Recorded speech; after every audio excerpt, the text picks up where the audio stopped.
अस्सलाम वालेकुम and welcome to जोर का जोर। आई होप आप लोग खैरियत से होंगे। मैं हूं सबेरा पाशा और मेरे साथ मौजूद हैं मीरब ज़ीशान और हमारे साथ इन स्टूडियो मौजूद है बहराम काजी, स्पोर्ट्स एनालिस्ट। अस्सलाम वालेकुम, कैसे हैं आप?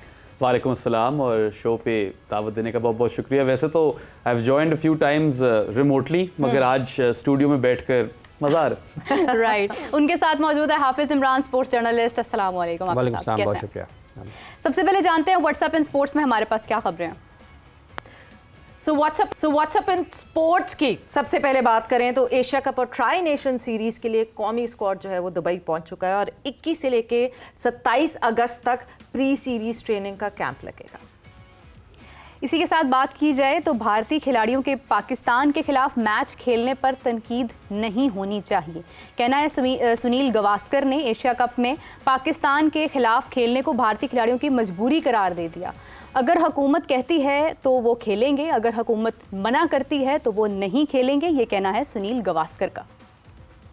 सो T20 वर्ल्ड कप में जब हमें USA से धचका लगा और शिकस्त हुई तो उसके आफ्टर शॉक्स अभी तक बाकी हैं, बिकॉज अब UAE के हेड कोच का ये कहना है कि हम हैरान करने का दावा करते हैं और ये हैरानी कहीं हमारे अगेंस्ट ही आके ना खड़ी हो जाए, बिकॉज वो कहते हैं हम ओवर कॉन्फिडेंट नहीं हैं लेकिन बड़ी टीमों के खिलाफ हम जीत सकते हैं। इसी के साथ अगर एशिया कप हॉकी टूर्नामेंट की बात की जाए तो एशिया कप हॉकी टूर्नामेंट के शेड्यूल का ऐलान हो चुका है। पाकिस्तान और ओमान के भारत में खेलने से इनकार के बाद बांग्लादेश और काज़ाकिस्तान एशिया कप में शामिल। So that's up in WhatsApp in score. और व्हाट्सएप इन न्यूज़ की बात करें, यहाँ पे उसका अख्ताम होता है and Rehan Bhatt has joined us for this particular topic जहाँ एशिया कप की बात हो रही है। रेहान, अस्सलाम वालेकुम and welcome to the show. वालेकुम अस्सलाम, थैंक यू सो मच।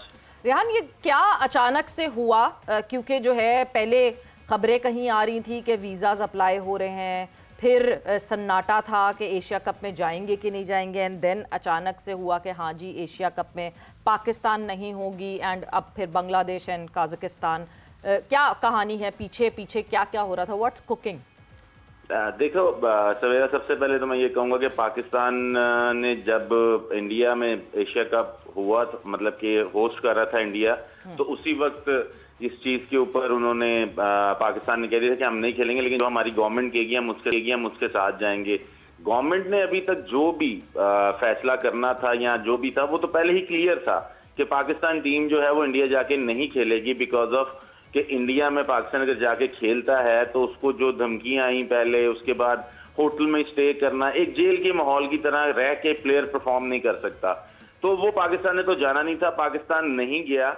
लेकिन बात सिर्फ यहाँ पे एक सवेरा ये आती है कि इस वक्त FIH का प्रेसिडेंट कौन है? वो एक पाकिस्तानी है, तैयब इकराम साहब, जो पाकिस्तानी है, वो इस वक्त FIH के सदर हैं। अगर आप ICC की बात करें तो अगर मैं गलत नहीं हूँ, क्रिकेट के जो प्रेसिडेंट हैं वो मेरे ख्याल से वो भी कोई भारतीय हैं, जय शाह साहब हैं। बिल्कुल जी बिल्कुल। तो अगर इंडिया की ICC के लिए, अगर क्रिकेट के लिए सपोर्ट की जाती है इंडिया को, तो पाकिस्तान के अगर प्रेसिडेंट FIH के पाकिस्तानी प्रेसिडेंट है तो उनको पाकिस्तान की सपोर्ट करनी चाहिए, क्योंकि पाकिस्तान एक ऐसा मुल्क है, हॉकी नेशन है, प्लेइंग नेशन है, कि जिसके बगैर एशिया कप क्या वर्ल्ड कप भी अगर हो रहा हो तो वो भी फीका फीका लगता है। ये तो फिर एशिया कप है, तो इसके ऊपर पूरी तरह मेरे ख्याल से एक हमारी गवर्नमेंट को ही जो है एक एहतजाज करना चाहिए, क्योंकि अगर पाकिस्तान इस एशिया कप में नहीं होगा तो इसका मतलब पाकिस्तान को वर्ल्ड कप क्वालिफायर खेलना पड़ेगा। और अगर वर्ल्ड कप क्वालिफायर ज्यादा मुश्किल है बनिस्बत एशिया कप के, कि अगर आप एशिया कप में जीतते हैं तो आप डायरेक्ट क्वालिफिकेशन लेते हैं वर्ल्ड कप की। और रेहान, जहां आपने ये बात की कि FIH के जो हेड हैं वो पाकिस्तानी हैं, it is not that point ये है कि हेड कहीं भी किसी भी मुल्क का होता, सबसे ज़्यादा इंपॉर्टेंट चीज़ ये है कि खेल की जो साख है वो ख़राब ना हो। वो साख बचाने के लिए तो FIH के हेड को अपने माइल्स टू माइल्स किसी भी जगह जाना चाहिए, कुछ भी करना चाहिए, बट एशिया कप के हालात में अगर पाकिस्तान लेट्स से नहीं ट्रैवल करना चाहता because of security threat, what was the other option that we had on table? Other option आपके सामने है, आपके पास मलेशिया का एक वेन्यू है, आपके पास ओमान का वेन्यू है, इवन आपके पास बांग्लादेश का वेन्यू है, तो व्हाई नॉट उधर क्यों नहीं आप करते जाके एशिया कप को शिफ्ट? न्यूट्रल वेन्यू पे क्यों नहीं करते जहां पे किसी को प्रॉब्लम ही ना हो? प्रॉब्लम इज दिस, आपकी बात बिल्कुल ठीक है कि पाकिस्तानी जो प्रेसिडेंट है वो बिल्कुल कोई भी मुल्क का होता तो उसको इसके ऊपर लेना चाहिए था, लेकिन एज अ पाकिस्तानी थोड़ी सी सिंपैथीज तो आपके पास होनी चाहिए कि आप अगर पाकिस्तान की टीम अगर वहां पे नहीं जा रही इंडिया में खेलने तो इंडिया में आपको ये टूर्नामेंट देना ही नहीं चाहिए।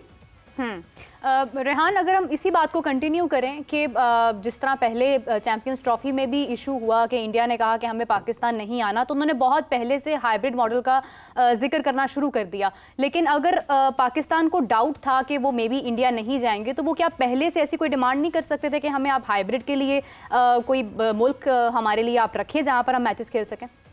देखिए, बात यह है कि जब ये एक स्केड्यूल तैयार होता है तो ये 2-2 साल पहले होता है कि जी आप 2 साल पहले ये डिसाइड हुआ होगा कि इस ईयर का एशिया कप जो है ये फलानी जगह पे होगा, तो ये बहुत पहले डिसाइडेड था। लेकिन बीच में पाकिस्तान और इंडिया के हालात कुछ ऐसे हो गए जिसकी वजह से पाकिस्तान वहां पे नहीं जाके खेलना चाहता या इंडिया यहाँ पे आके नहीं खेलना चाहता। तो ये अगर इस तरह का अगर कोई सिचुएशन हो चुकी है तो फिर आपको एक न्यूट्रल वेन्यू के ऊपर, क्योंकि क्रिकेट में भी अगर पाकिस्तान इंडिया जाके नहीं खेलता तो दुबई में मैचेस होते हैं, तो इसी तरह एक न्यूट्रल वेन्यू हॉकी के लिए भी होना चाहिए। लेकिन ये नहीं होना चाहिए कि अगर जो मुल्क मतलब पाकिस्तान अगर वहां पे नहीं खेलने जाना चाह रहा तो आप उसको बिल्कुल ही आउट कर दें। आपके ठीक है, थैंक यू वेरी मच, अगर आप नहीं आ रहे तो हमें कोई इससे लेना देना नहीं है, हम बांग्लादेश और ऐसी रैंकिंग की टीमों को बुला लेंगे ताजिकिस्तान की, जो जिन्होंने कभी पाकिस्तान से उन्होंने मैच भी नहीं खेले और मेरे ख्याल से कभी एशिया कप में भी उन्होंने पार्टिसिपेट नहीं किया। मैं हाफिज आपको इस कॉन्वर्जेशन में ज्वाइन इन करवाना चाहूँगी, क्योंकि जब तक हमारी राना मुजाहिद साहब से अभी रिसेंटली बात हुई थी, ही सेड अभी तक कुछ डिसाइड नहीं किया, और ये कोई बहुत पुरानी बात नहीं कर रहे, हार्डली मेरे ख्याल से 2 हफ्ते पहले हमारी राना साहब से बात हुई थी। जो बात मीरब ने की है, क्या हम पहले से इसकी प्रिकॉशनरी मेजर्स नहीं ले सकते थे? देखिए, एक तो क्रिकेट और हॉकी को एक साथ रखना नहीं चाहिए, ठीक है। 2 मुख्तलिफ किस्म की इलाकाई मुल्की सतह पर, इलाकाई सतह पर जब आप रीजन की बात करते हैं और जब फिर आप बैनुल अक़वामी सतह पर चले जाते हैं तो ये 2 मुख्तलिफ तंजीमें हैं। हाँ। और इनके काम करने का अंदाज़ मुख्तलिफ है। जहाँ तक ताल्लुक़ इस चीज़ का है कि पाकिस्तान हॉकी फेडरेशन को क्या करना चाहिए था, जो आपने पहले जिक्र किया कि हमारे पास क्या रास्ता था। अगर हुकूमत पाकिस्तान ये समझ रही है कि पाकिस्तान को भारत जाकर नहीं खेलना, और अगर ऐसा है तो फिर ये पाकिस्तान हॉकी फेडरेशन के इल्म में तो होगा, तो इनको ये करने की ज़रूरत थी कि ये कम अज़ कम लोगों के साथ बातचीत करते और लोगों को कायल करते कि अगर पाकिस्तान नहीं खेल रहा है तो फिर उसके लिए कोई दूसरा रास्ता क्या हो सकता है कि एशिया कप में पाकिस्तान की शिरकत को यकीनी बनाया जा सके। और जहाँ तक ताल्लुक़ इस चीज़ का है, जैसे अभी रेहान जिक्र कर रहे हैं कि वर्ल्ड कप पाकिस्तान के बगैर ये एशिया कप फीका फीका होता, तो वो तो कई वर्ल्ड कप हो गए फीका फीका। ये पाकिस्तान कौन सा इससे पहले वर्ल्ड कप खेल रहा है?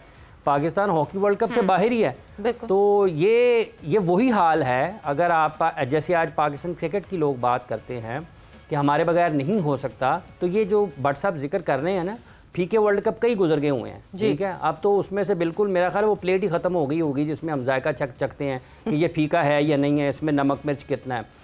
तो पाकिस्तान हॉकी को अपनी जगह पर खड़े होने की ज़रूरत है। आप एशिया कप में जा रहे हैं या नहीं जा रहे हैं, जो आपकी स्टेट पॉलिसी है आप उसके साथ खड़े हैं, और आपको उसके लिए रास्ते तलाश करने हैं दूसरे। आपने लोगों के साथ बातचीत करनी है। जब ये फैसला हो गया है, ये सोच पाई जाती है कि हमने नहीं जाना वहाँ पर खेलने के लिए, तो आपको फिर सफारती सतह पर भी अपने ताल्लुकात को इस्तेमाल करना है कि इस एशिया कप को, खेल को, जो कि दुनिया में कई ममालिक में खेला जाता है, इसको सियासी नहीं होना चाहिए। अब दोनों मुल्कों के अगर ताल्लुकात ख़राब हैं, सियासी नहीं होना चाहिए, बट सियासी मुसलसल हो रहा है। Head coach of Pakistan hockey team Khawaja Junaid साहब ने भी हमें ज्वाइन इन किया है। ख्वाजा साहब, क्या हो रहा है ये? मतलब हम खुद कट ऑफ हो रहे हैं, और एशिया कप नहीं खेलने का कितना बड़ा नुकसान पाकिस्तान हॉकी को इटसेल्फ होगा? जी ख्वाजा साहब, आप हमें सुन सकते हैं?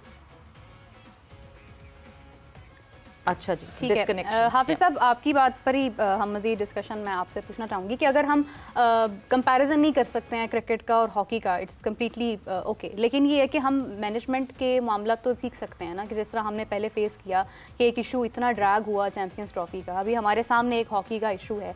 अब हम लोग हॉकी में अगर आ ही गए हैं तो अब जाकर भी हम नहीं खेल रहे हैं, तो नुकसान तो हमारा है। और कोई होस्ट कंट्री क्यों ये बताएगा कि आपको इसका क्या अल्टरनेट मिल सकता है? वो तो कहेंगे ठीक है, नहीं है तो ना करें, हम किसी और के साथ चले जाते हैं। मैं वही अर्ज़ कर रहा हूँ कि ये किसने फैसला करना था ना, कि पाकिस्तान हॉकी फेडरेशन ने फैसला करना था ना। और अगर ये था तो जो सफारती ताल्लुकात इस्तेमाल करने की बात है वो हमने इनिशिएट करना था ना, पाकिस्तान हॉकी फेडरेशन ने हुकूमत के साथ मिलकर इनिशिएट करना था ना, उन्होंने तो नहीं बताना।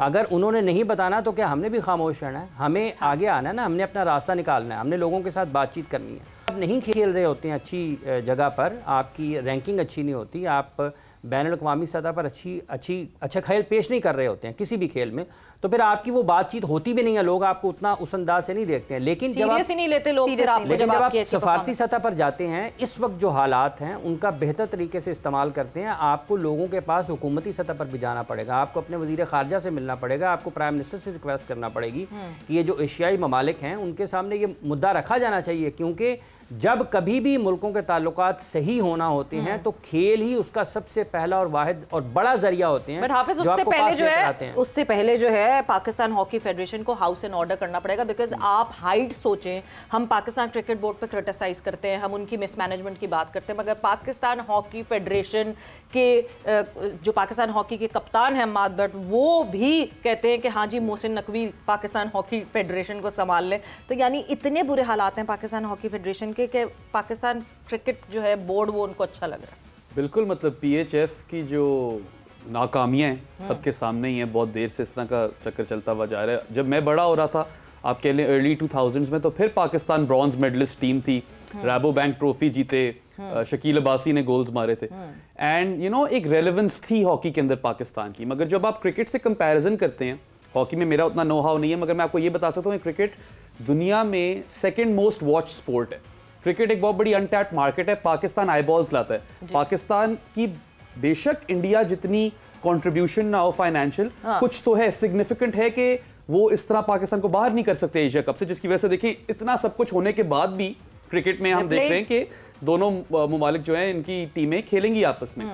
हॉकी में शायद क्योंकि इतनी देर से आप मीडियोकर रह चुके हैं, आपने कुछ हासिल नहीं किया ऑन द फील्ड, और इसमें कई वजह हो सकती है, एडमिनिस्ट्रेटिव भी ज़्यादा वजह हो सकती है, और जनरली मुझे नहीं नज़र आता कोई इंफ्रास्ट्रक्चर इस मुल्क में है हॉकी का। स्कूल के बच्चे तो कभी हॉकी खेलते ही नहीं है फॉर इंस्टेंस। तो वजूहात तो बहुत ज़्यादा हो सकती हैं, मगर अल्टीमेटली आपके पास कितनी बार्गेनिंग पावर है उस वाली टेबल पे जहाँ पे सारे ममालिक जाकर बैठ रहे हैं। क्रिकेट तो एक ब्रोकन स्पोर्ट है, बायलैटरली चलती है। हॉकी का मुझे उस तरह से अंदाजा नहीं है, may be it's better run on an international level, मगर अगर तो ऐसा नहीं है तो फिर पाकिस्तान के लिए स्ट्रॉन्ग आर्म करना मुश्किल होगा जब उनकी अपनी परफॉर्मेंस इतनी डाउन है। बिल्कुल, परफॉर्मेंस ऑब्वियसली बहुत मैटर करती है, तभी आपकी स्टैंडिंग रहती है उस पूरी फ्रेटर्निटी में। ख्वाजा जुनैद साहब ने हमें फिर से ज्वाइन इन किया। ख्वाजा साहब, क्या हो रहा है ये जी बहुत शुक्रिया सवेरा और आप साहब। मेरे नज़दीक अभी हाफिज साहब की मैंने गुफ्तगू सुनी है और आपकी भी, उसमें बड़ा वजन है। देखिए ये तो एक रैंडम इशू आ गया कि हमारी वॉर हुई और हम आना जाना हमारे लिए मुश्किल हो गया, लेकिन हम पहले भी कौन सा वर्ल्ड कप में खेल रहे हैं। ये हाफिज साहब की बड़ी अच्छी बात है कि अपने घर को सीधा करने का अल्लाह की तरफ से एक बहुत अच्छा मौका मिला है कि इसमें हमारे पहले इंटरनल जो प्रॉब्लम्स हैं वो एड्रेस की जाए, उनको सॉर्ट आउट किया जाए, और लेट्स से अगर हम भारत चले भी जाते और वहाँ जाकर बहुत अच्छा परफॉर्म ना कर पाते तो हमारे लिए भी एक बहुत परेशानी का बायस होता। तो इस वक्त जो सिचुएशन है, आपके पहले प्रोग्राम में मैं भी आया, रेहान भट्ट भी आए, सब लोग आए, हम सब ने इस चीज़ को फेवर किया कि पाकिस्तान को नहीं जाना चाहिए, और उसमें मेन रीज़न दिया कि सिक्योरिटी, हमारे हीरोज़ हैं, हमारे प्लेयर्स हैं, इनकी सिक्योरिटी सबसे इम्पोर्टेंट है। हाइब्रिड मॉडल होना चाहिए, पाकिस्तान को मैचेस जो है ना वो न्यूट्रल वेन्यू पे मिले या इवेंट को कहीं शिफ्ट कर देना चाहिए, ठीक है। अगर ये चीज़ें नहीं हुई तो इसके ऊपर मैं समझता हूँ दोबारा कोई जोर लगाने की ज़रूरत नहीं है। अब बात आती है कि हम वर्ल्ड कप में हमारे पास इसके बाद भी मौका आएगा, एक क्वालिफाई राउंड आएगा, इंशाल्लाह पाकिस्तान उसमें इजीली क्वालिफाई कर जाएगा। इसके बाद चांसेस भी ज़्यादा है, टीमें भी ज़्यादा, पाकिस्तान को इशू नहीं होगा। लेकिन जो हमारी इंटरनल प्रॉब्लम्स हैं, कभी फंड की प्रॉब्लम्स हैं, कभी और इस तरह के इश्यूज हैं, मैं समझता हूँ उसके ऊपर गवर्नमेंट को और उसके ऊपर मैं समझता हूँ जितने भी इस स्पोर्ट्स के अंदर इन्वॉल्व हैं सबको इंटरनल प्रॉब्लम्स तो ठीक करनी है, बट आपको ये लगता है कि हम जिस तरह कहते हैं कि बैकडोर चैनलिंग होती है, मुल्कों से दोस्तियां बनाते हैं आप और उसके बाद एक ब्लॉक बना के चलते हैं, क्या हम हॉकी में सबसे ज्यादा उस चीज को भी लैक कर रहे हैं?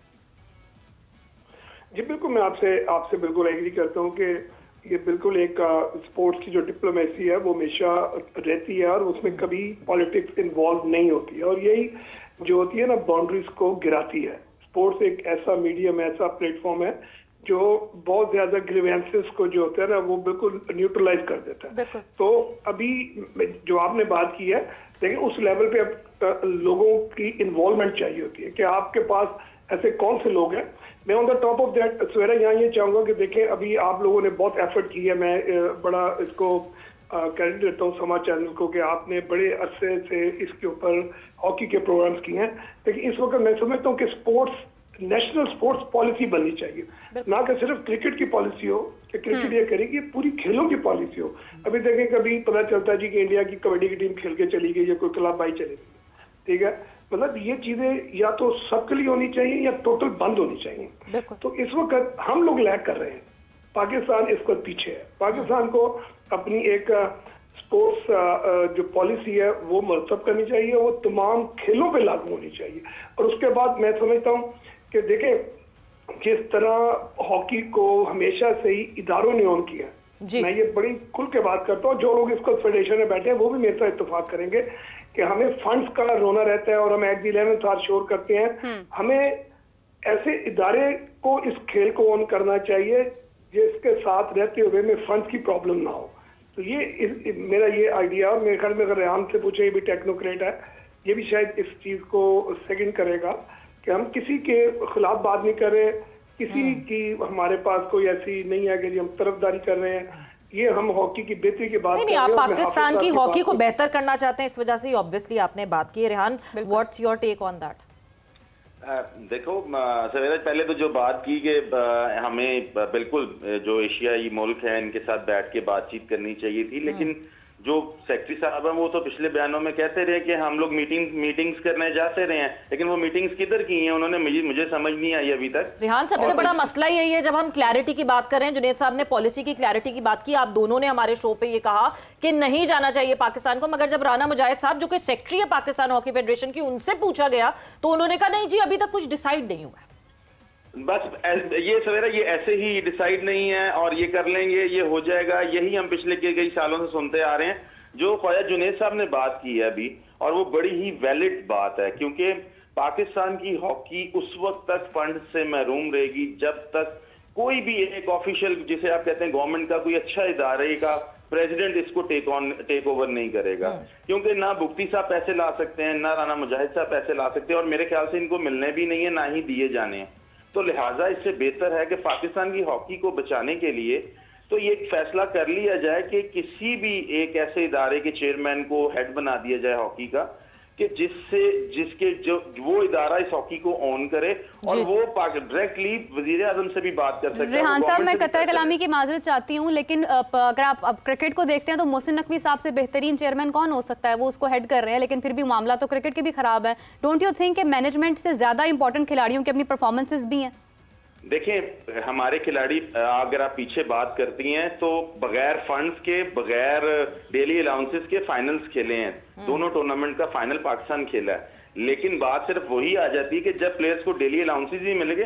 पाकिस्तान हॉकी की प्रॉब्लम क्रिकेट वाली नहीं है, पाकिस्तान हॉकी की प्रॉब्लम सिर्फ फंड्स हैं इस वक्त। अगर पाकिस्तान हॉकी फेडरेशन के पास फंड्स होंगे और जेन्युइन लोग आगे बैठ के जो इसको जेन्युइनली तरीके से प्लेयर्स के ऊपर खर्च करेंगे और हॉकी के ऊपर खर्च करेंगे, तो उसके अलावा पाकिस्तान हॉकी में और कोई प्रॉब्लम नहीं है। क्रिकेट में बहुत सारी प्रॉब्लम्स हैं, बिल्कुल पाकिस्तान हॉकी का डाउनफॉल और उसके बाद हमें वापस खुलती भी दिखी है, उठती भी दिखी है, सो इसको सपोर्ट बिल्कुल करना चाहिए। रेहान, आपका बहुत बहुत शुक्रिया, ख्वाजा साहब बहुत बहुत शुक्रिया फॉर ज्वाइनिंग इन। वक्त एक ब्रेक का, और जहां हॉकी की हम बात कर रहे हैं वहां साथ साथ जो है क्रिकेट के हालात भी हॉकी की तरह ही लग रहे हैं कि over the period of time शायद क्रिकेट भी इसी तरह खराब ना हो जाए, पहले ही वक्त पे रोक लें, क्योंकि सेंट्रल कॉन्ट्रैक्ट्स में कोई भी कैटेगरी ए के लिए लायक ही नहीं था कि वो कैटेगरी ए का हिस्सा बनता कोई भी क्रिकेटर। ब्रेक पर जा रहे हैं, ब्रेक से वापस आएंगे तो कॉन्वर्सेशन को यहाँ से आगे बढ़ाएंगे।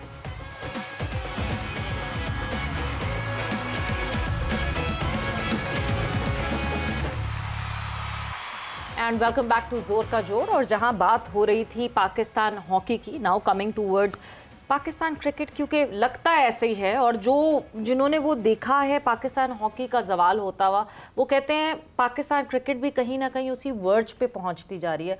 और बहुत ही बाआवाज़े बुलंद ऐलान कर दिया पाकिस्तान क्रिकेट बोर्ड ने इसका, जब वो सेंट्रल कॉन्ट्रैक्ट से कैटेगरी ए में किसी भी प्लेयर को नहीं रख पाए, क्योंकि कोई प्लेयर कैटेगरी ए का लगता ही नहीं है। तो what is your take on that बेरहम? देखिए, इंटरेस्टिंग सवाल है। इसको 2-3 नज़रिए इसको देखने के, ठीक है। On one side of the coin आप ये कह सकते हो कि देखें किसी की परफॉर्मेंसेज अप टू स्क्रैच थी नहीं, so no one deserves category A contract, ठीक है। एंड एक अपॉर्चुनिटी यहाँ पे प्लेयर्स को प्रेजेंट होती है कि promotion is up for grabs. कोई भी अच्छा परफॉर्म करे यहाँ से प्रमोट हो सकता है वो कैटेगरी ए पे। मेरे हिसाब से सलमान अली आगा की तो बन सकती थी जगह वैसे कैट ए में, because he is your white ball में, व्हाइट बॉल तो नहीं खैर, T20 आईज में कैप्टन। अच्छा, टेस्ट के कैप्टन को डी में डाल दें तो और ही प्लेज व्हाइट बॉल के कैप्टन के लिए ए जगह बन सकती है। ऑल 3 फॉर्मेट्स मेरे ख्याल से कैटेगरीज होनी फॉर्मेट वाइज असाइन चाहिए होनी चाहिए। आप सीनियरिटी को मत देखो, आप वर्कलोड को देखो। If a player is playing all 3 formats, number of matches he is playing for Pakistan, exactly that's what you should look at when you are handing out contracts. जाहिर सी बात है कि जो ज्यादा काम कर रहा है, who is putting in more hours, they probably deserve more money for that. मेरे ये थॉट प्रोसेस है। बाकी यार देखें, मेरी जो अपना पर्सनल एक्सपीरियंसेस हैं लाइफ में, I have learned that punishment as a form of administration ये हमेशा आपको पॉजिटिव रिजल्ट्स ला कर नहीं देती। तो इन लोगों ने अगर ये पनिशमेंट के तौर पर ब्यूरोक्रेसी में तो ऐसा ही होता है। होता तो है, मगर I could challenge the administrators कि आप अपनी तनख्वाहें काटें। आपने कौन सी को बहुत तीर मार दिए या बहुत कोई अपने खास काम करके दिखा दिया, आपके टाइम पे ड्विंडल होती जा रही है क्रिकेट। ये हाफिज साहब का फेवरेट टॉपिक है। हाँ, मगर आपने अभी जिक्र किया ना कि हॉकी का हम जवाल देखते हैं और हम डरते हैं कि क्रिकेट के साथ कहीं ना हो जाए। मसला आपका as a country when it comes to sports ये कि यहाँ पे स्पोर्ट प्रोफेशनलाइज नहीं है। न्यूजीलैंड को देखें, क्या है 5 मिलियन की आबादी है, इससे ज्यादा नहीं होनी उनकी, 10 से तो बिल्कुल भी ज्यादा नहीं होनी। हॉकी में वो इस वक्त पाकिस्तान को हराते आ रहे हैं कुछ ऐसे से, ठीक है। वो फाइनल में पहुंचती पाकिस्तान न्यूजीलैंड हरा देती है। फीफा वर्ल्ड कप न्यूजीलैंड खेल जाती है। क्रिकेट में न्यूजीलैंड हमेशा नॉकआउट में पहुंची होती है। New Zealand is not supposed to be this good. वहां पे स्पोर्ट प्रोफेशनलाइज्ड है, सिस्टम इन प्लेस है, पूरा एक प्रोफेशनलाइज्ड स्ट्रक्चर है जिसको फिर आप आहिस्ता आहिस्ता फॉलो करो। तो रोड मैप है हर यंग एथलीट के लिए कि मैं टॉप पे पहुंच सकता हूँ। यहाँ पे क्या रोड मैप है? यहाँ पे अगर मुझे कल को मेरा कोई नेफ्यू हो जो कहे मैंने हॉकी प्लेयर बनना है, मैं उसको क्या बता सकता हूँ? क्रिकेट प्लेयर पे क्या बता सकता हूँ मैं? नहीं है कोई। आप लोग पता क्या कहते हैं क्रिकेट में कि आपने क्रिकेट खेलनी तो पढ़ाई छोड़ दो। बाकी मुल्कों में तो इतना इस तरह नहीं हो रहा। वहां पे तो बच्चे साथ साथ पढ़ रहे हैं। रोड मैप पे रोड में गड्ढे बहुत है। और दूसरी, हाँ बिल्कुल बहुत गड्ढे हैं।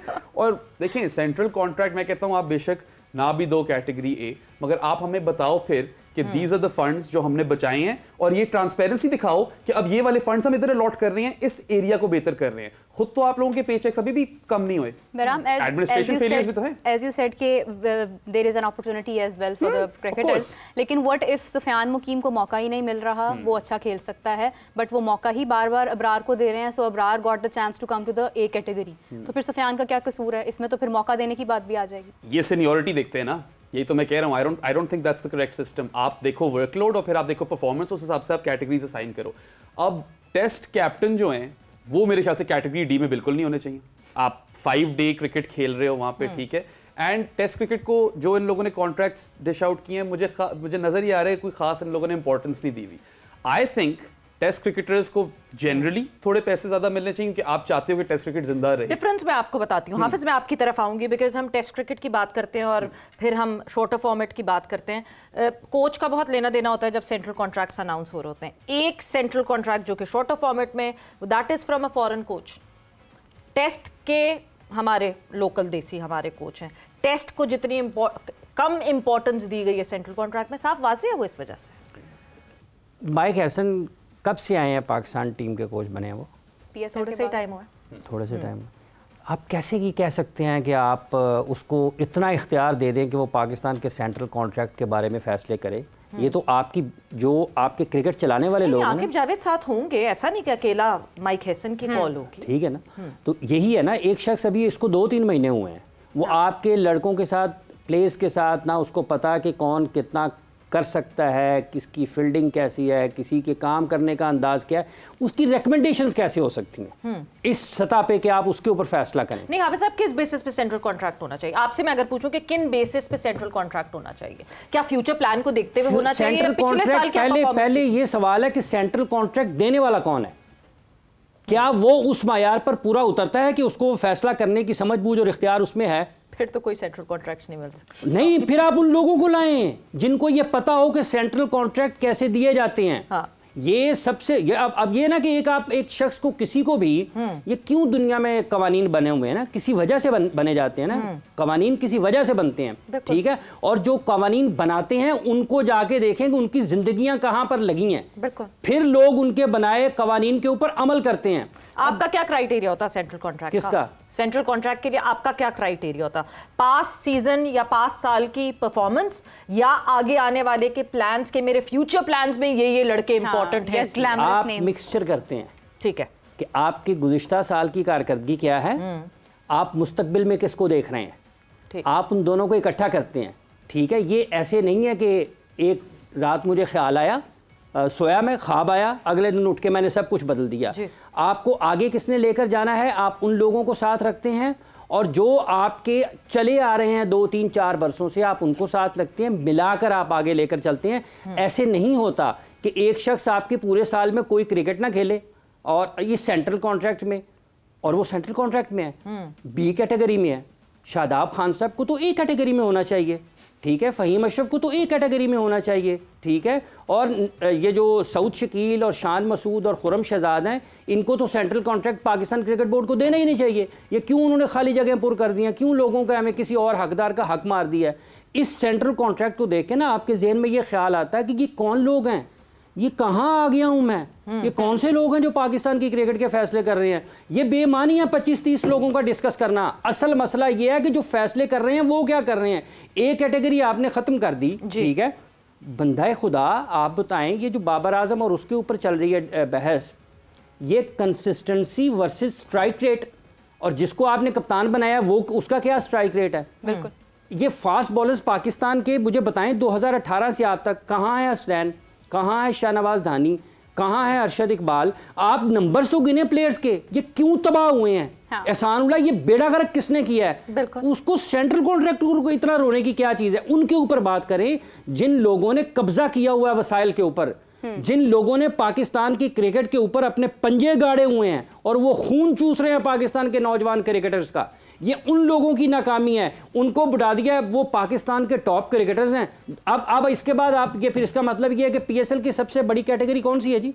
प्लैटिनम। तो खत्म करें फिर वो, फिर वहां पे भी फिर उसको भी खत्म बिल्कुल फॉल नहीं करता। आप प्लैटिनम में अपने प्लेयर को कैसे पीएसएल की फ्रेंचाइजीज के ऊपर लगाएंगे कि आप उसमें, एक मिनट मैडम, एक मिनट, आप उसमें प्लैटिनम कैटेगरी में कैसे आपको फ्रेंचाइजी को कहेंगे जी उठाएं अपने प्लेयर्स को, जब आप खुद उनको एक कैटेगरी देने के लिए रजामंद नहीं है? पाकिस्तान के ये तमाम प्लेयर्स प्लैटिनम कैटेगरी में आते हैं ना। शादाब खान आईएसबी में जब जाता है किस कैटेगरी में आता है? शाहीन जब आता है किस कैटेगरी में जाता है? तो इन प्लेयर्स को आप पीएसएल के ऊपर उनका पैसा है तो वो जो है आप उसको माले मुफ्त दिले बेरहम पे उड़ाएंगे। तो ये चीज़ें आप एक फैसला करते हुए ये नहीं देखते हैं कि इसके असरात, मुज़िर असरात क्या आने हैं और इसके मुफीद असरात क्या आने हैं। सो ये 30 खिलाड़ी जो है ना, ये मसला नहीं है पाकिस्तान का, वो 3 लोग मसला है पाकिस्तान का। अच्छा, वैसे out of curiosity Saud Shakeel है किस लिस्ट में? कैटेगरी कौन सी है उसकी? सी में मेरा। अब देखिए, अगर आपका एक बैटर हो जिसने जब से डेब्यू किया टेस्ट क्रिकेट में उससे ज्यादा किसी ने रन्स नहीं किए, उसका फॉर्मेट भी यही है, you want to encourage that player कि आप टेस्ट पे फोकस करें, राइट? क्योंकि आप हमें बड़े, हमारे कीमती प्लेयर हैं आप टेस्ट क्रिकेट में, आप नहीं आगे लेकर जानी है। फिलहाल तो ये लग रहा है बैटिंग को 50+ एवरेज इन 19 टेस्ट मैचेस इस दौर में कमेंडेबल है।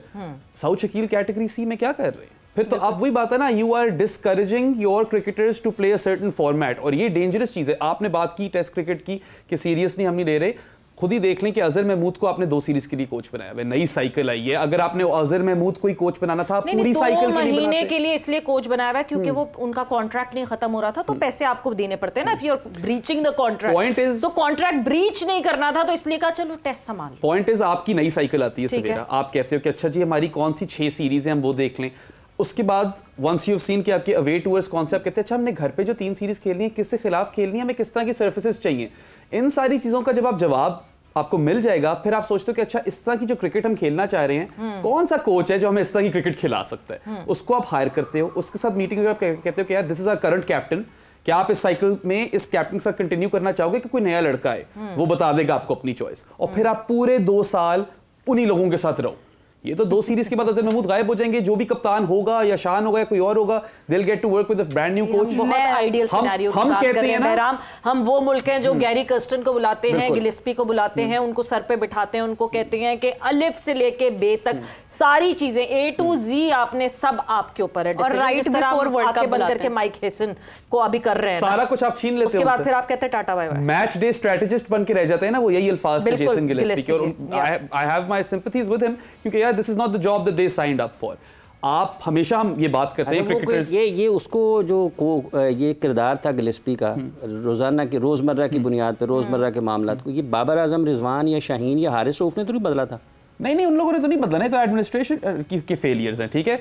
मैं ये कह रहा हूं कि अगर जेसन गिलेस्पी ने सिर्फ मैच डे स्ट्रेटेजिस्ट रहना, तो फिर उनका इतना टाइम पाकिस्तान में गुजारना डजंट मेक सेंस। मैं हाफिज साहब आपकी मगर बात, एक और चीज मैं बस यहाँ ऐड कर दूं, वो ये है कि हम हमेशा बात करते हैं कि प्लेयर्स रिग्रेस किए हैं, they are incentivised to perform, आप क्यों नहीं अपनी गेम आप कर रहे हैं, ये आपके ऊपर रिस्पॉन्सिबिलिटी है। मगर एडमिनिस्ट्रेटिव फेलियर्स को भी एक तरफ कर दें, जो स्टाफ है जिसके साथ आपने काम करना है, आपकी कोई खामी है, आपने इंप्रूव करनी है, ये वो रिलेशनशिप्स ही नहीं बनने देते, आप इतना टाइम नहीं देते किसी स्टाफ को, कोचिंग स्टाफ को, कि वो प्लेयर्स को कुछ सिखा पाए, उनकी गेम में कुछ बेहतरी ला सकें। वो तो हर 2 सीरीज बाद आपका कोई नया स्टाफ होता है, players don't get to work with the same people, तो इंप्रूव कैसे करेंगे? बिल्कुल। हाफिज साहब, आप ही की बात जिस वक्त आप गुफ्तगू कर रहे थे, अगर आप सेंट्रल कॉन्ट्रैक्ट की बात करते हैं, बहुत बड़ी चीज़ है, आई नो दैट, और उसमें इंटरनेशनल कोचेस जो हैं वो उनकी मर्जी से क्या चीज़ें किस तरह से हो रही हैं, लेकिन अगर वर्ल्ड कप से पहले आपके कोचेस बदल दिए जाएं और सडनली सारी टीम बदल दी जाए, एक ऐसे मुल्क से आप क्या एक्सपेक्ट करते हैं कि वो सेंट्रल कॉन्ट्रैक्ट में कितना सीरियसली डील करेंगे? मसला ये है मैडम, बदलता कौन है? जो बदलते हैं उनको तो कोई पूछता नहीं है, और उनके बारे में जिस तरीके से पाकिस्तान में उनकी मदासराई और तारीफ़ होती है। इकबाल बेग साहब पाकिस्तान के सीनियर स्पोर्ट्स जर्नलिस्ट, उन्होंने आज लिखा है, ट्वीट किया, उन्होंने कहा कि पाकिस्तान में ना उन्होंने लिख दिया है, एंकर्स का नाम ले दिया, नाम नहीं लिया, उन्होंने कहा कि सहाफ़ी इस तरीके से कर रहे हैं इन दिनों स्पोर्ट्स में कि जैसे उनको झूठ में भी सच नज़र आ रहा है, तो हो सकता है उनको अगले साल उनको भी तमगा इम्तियाज़ मिल जाए। तो मैं बेग साहब से ये कहना चाहूँगा आपके सवाल से, वो अहमद फराज साहब ने लिखा है कि मेरा कलम नहीं मिज़ान ऐसे आदिल की जो अपने चेहरे पे दोहरा नकाब रखता है, मेरा कलम तो अमानत है मेरे लोगों की, मेरा कलम तो अदालत मेरे ज़मीर की है, मैं कट गिरूं या सलामत रहूं, यकीन है मुझे कि ये हिसारे सितम कोई तो गिराएगा, तमाम उम्र की ईज़ा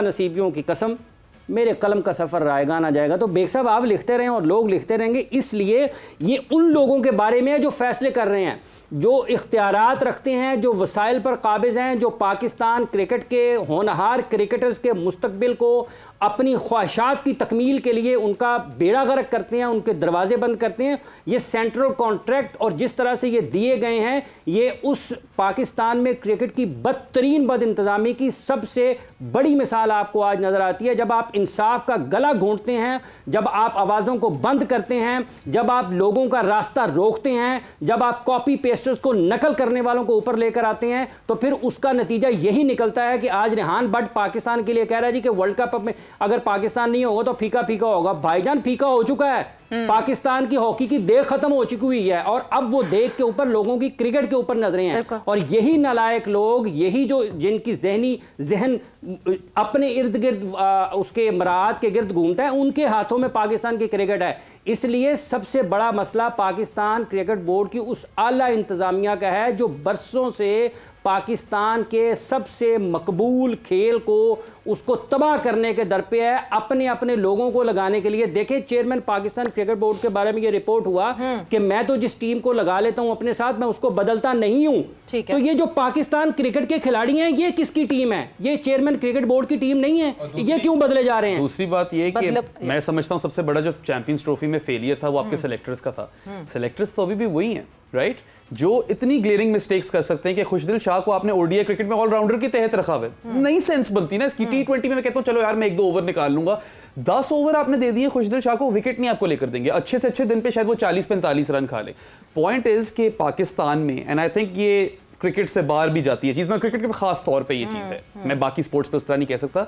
यहाँ पे होता है shiny new toy syndrome. Saim चल रहा है, साइम बचा लेगा, साइम इंजर हो गया, कोई जवाब ही नहीं है। ठीक है, ये तो खैर एक ऐसा मौजू है बहराम कि ये खत्म नहीं हो सकती है डिस्कशन कभी भी। अभी हमारे पास वक्त भी कम है और मुझे लगता है कि ये डिस्कशन जो ना ये हमारी कंटिन्यू रहेगी अगले 1 घंटे तक। आपको प्रोसेसेस बचाते हैं, स्ट्रक्चर बचाता है, ठीक है, सिंपल सी बात। स्ट्रक्चर, प्रोसेसेस और जो प्रोसीजर्स हैं वो खैर हमारे कहीं भी कोई दिखते नहीं है, बट यस ये डिस्कशन वाकई जिस तरह मीरब ने कहा वो इतनी लंबी है दैट हम मैराथन पे मैराथन करते रहे, मगर क्या जो मैनेजमेंट और ओहदेदारान है उनके कान पे कोई जूं रेंगेगी कि नहीं रेंगेगी। बट विद दैट वक्त यहाँ पे खत्म हो गया। Thanks a lot for being here. Hafiz बहुत बहुत शुक्रिया for being here. Savera Pasha को और मीरब जीशान को इजाज़त दीजिए। अपना बहुत ख्याल रखिएगा। टेक केयर, बाय बाय, अल्लाह हाफ़िज़।